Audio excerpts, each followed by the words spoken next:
Watch Care members, this is Donna, Sister Beans, back with you to go over Call Not Complete. Alright, so there's a lot going on, and yes, I'm doing this video the same night, hence same shirt, but let's just go over a few things. So Call Not Complete, a lot of it's focused about Lady Mae preparing for Robert's ceremony, spraying the ashes, and her trying to reach out to Mavis, and we're seeing a softer, gentler side. She's even trying to make amends with her, hoping that they can reconnect and build their bond as sisters. And she's not really getting the support of the family because nobody else in the family is mourning Robert as she is. And she doesn't ask Grace to attend the ceremony for obvious reasons. She gets angry that Kevin left and kind of left the church in disarray. They don't have their outreach coordinator, and it's apparently causing a lot of problems for the church. So she's upset about that. She asks if Charity has spoken to him, and she doesn't want Charity to open up any doors or open up a can of worms unnecessarily. She was just inquiring that if Charity had spoken to him, maybe she could get some information. She starts going through resumes to replace Kevin, and with everything that's on her mind, Bishop's like, well, let's go out for lunch. But when lunchtime comes, she declines because, one, she had just got Robert's ashes. She's still going through the resumes, and she just wasn't in a mood to be social. He wanted to include the donor, the $10,000 donor, Rochelle Cross, who, once her check cleared, Corinne had her contact information. Bishop had reached out to her and found out that she was available, so he was going to try to do two birds with one stone. And Lady Mae encourages him to go on to the luncheon without her. He does, and the woman he finds is not what he expected. He most likely expected a matronly type of woman, but this was a young, vivacious, well-built and put together woman that was at the table, and she was very much flirting with him throughout the lunch date, to the point that his brow was sweating.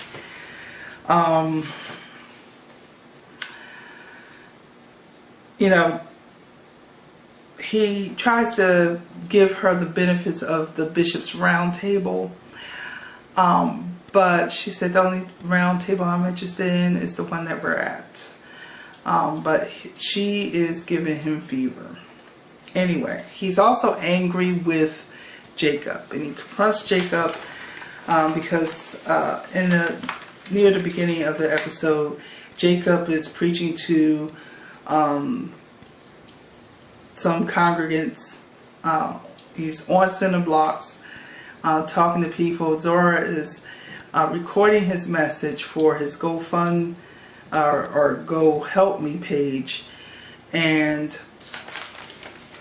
he winds up giving out bread at the end of his little sermonette. Bishop and Lady Mae, along with Corinne, had come up to find out what he was up to, And then Bishop was, basically saying, what are you doing? Why are you doing this? Don't you know what your mother's going through? It goes deeper than you know. And he said, well, you said you didn't want anything to do with me, so now I'm doing my own thing outside the temple. So, you get the impression that it's going to be a war. Anyhow, because of the tensions between father and son, that made Grace and Charity team up to go visit Jacob at his house, and there winds up being a dinner scene. Now, if you don't know by now, you must be under a rock, you must not have been watching episodes, or you just simply weren't paying attention. Anytime they announce there's going to be some type of dinner scene, or with the family eating, you know that some stuff is about to kick off in the episode. It's always drama filled. So, of course, Grace and Charity come over to Jacob's place. They bring Chinese food. They're enjoying their food. When it takes an adult conversation turn, Zora excuses herself. And then Carissa, being the busybody that she can be, starts inquiring or starts telling Grace, hey, maybe you should go to therapy. And Grace, of course, shuts that down because she's like, I'm not against therapy, but I just don't need it. And we get defensive a lot. And when I say we, I'm referring to African American community when it comes to, getting help in a mental capacity, because it's a sign of weakness. Because, excuse me, oftentimes, especially if you're in the church, why can't you go to Jesus about your problems? And no one's suggesting that you can't. But there's nothing in the Word of God that says that you can't go see a psychiatrist. Or when you're going through something traumatic, and like Grace has. I mean, I would want to see someone if I had gone through such a surreal experience and I wound up having to kill a family member who was trying to kill me. I mean, that by itself is traumatic. But, Grace doesn't even want to acknowledge that that it would be beneficial for her. She thinks that she's got it under control, which is what a lot of people do. But anyway, the sisters are talking, to Jacob and making an appeal, because what happens is that Jacob says, okay, what's the real deal for your visit? I mean, not that I don't appreciate you guys coming over, but what's it really about? And so they just say, look, are you really dedicated to the street ministry? And if so, there's nothing wrong with it. But why do you have to do it in front of Calvary? It just really looks bad. And, he said, because that I invested my money there. I tried to do something with Dad. He shut me down. This is all I got. And I'm doing what God told me to do. And Grace goes to speak loudly and say, you need to do this for the family, because Charity is going all over creation. And she said that's a good thing, but she's also got a baby that she's raising by herself, and you can just take my job.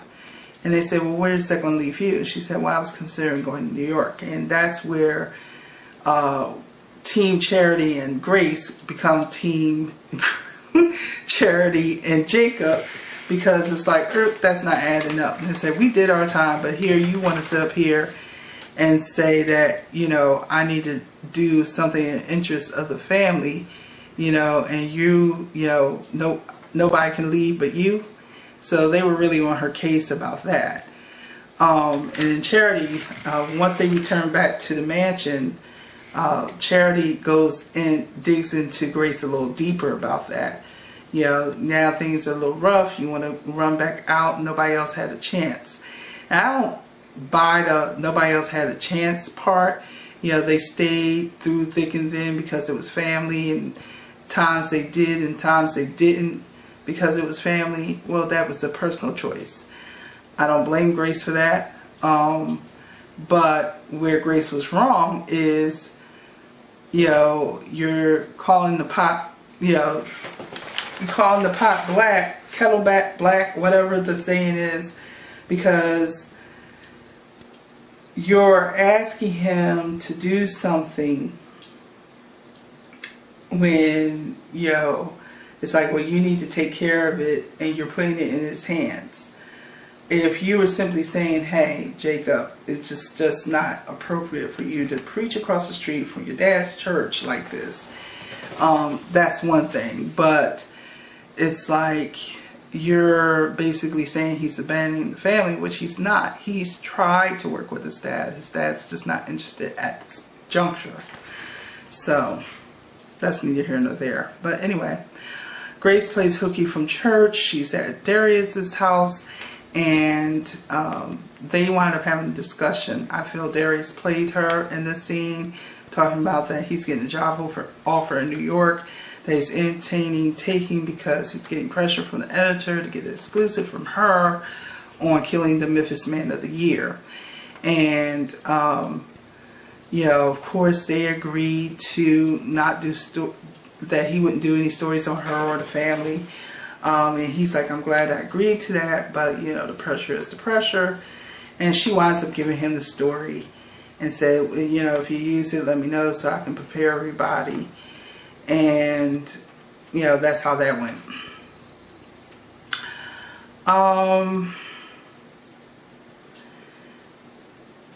Sophia makes good on her promise with Zora, gets her a date.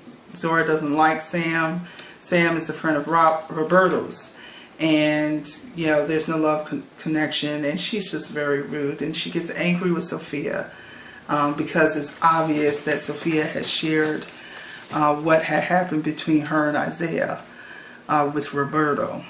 And so you see Zora, she's still contacting or being contacted by Isaiah.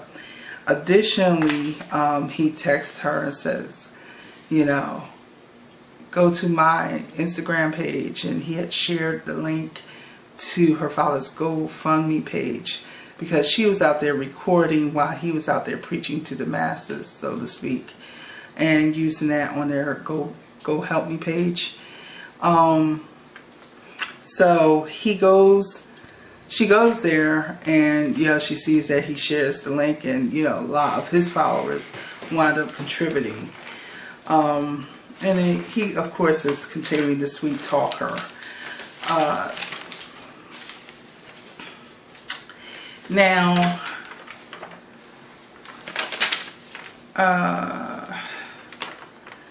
Aaron winds up telling Lady Mae that he's leaving. And he becomes very adamant because Lady Mae said, you know, I know it was just supposed to be for a season, but you know, you're really needed here. And, you know, she tries to convince him to stay, but he's like, look, I gotta go.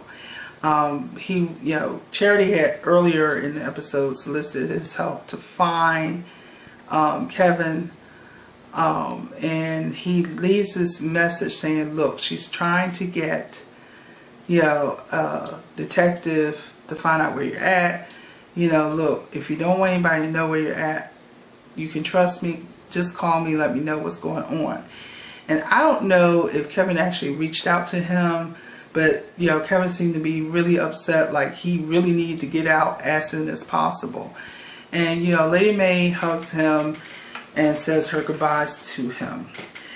Now we have Robert's ceremony, and you know, throughout this, like I said, Lady Mae had been preparing for the ceremony. And at one point, she was stuck on trying to find just exact words to say during the ceremony. And Bishop said, can I make a recommendation? She said, no, I just need to sit with it for a while. And she took it on herself because she was the one that cared.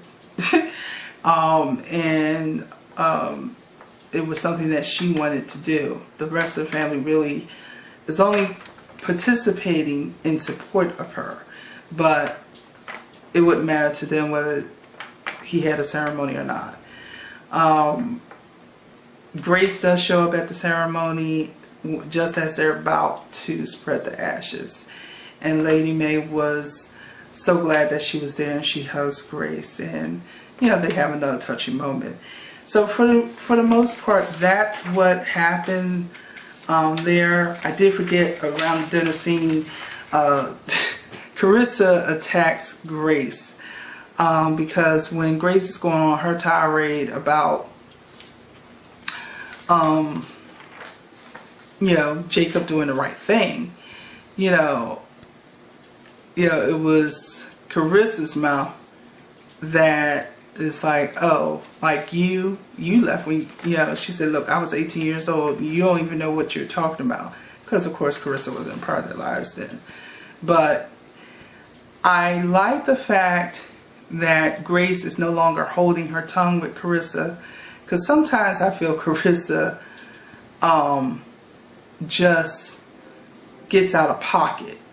And and this time she was defending Jacob, but still that's between sister and brother, and you don't get in between that.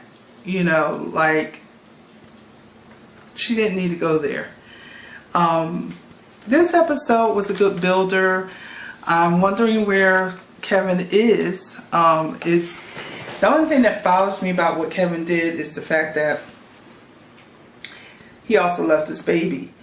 It is good to see that Lady Mae is still being nice and sweeter and kinder to Grace. But again, is this just during the season of mourning? What is actually taking place? So this was a cute little episode. Don't have any real other observations outside that doggone Zora gonna wind up. I'm wondering if Zora's still taking drugs, sniffing the Ritalin or what have you. It's going to be interesting to see what happens in these next few episodes coming up with her and Isaiah, because we know Isaiah's no good. Okay? Well, that's it for Sister Means today. You can write in your comments. Definitely vote for me. Let me know what you think of my review. Give me a thumbs up, thumbs down, comments below. I accept critiques, but I don't accept rudeness. So, you can critique, but don't be rude. You just get blocked. Alright? Until next time, bye.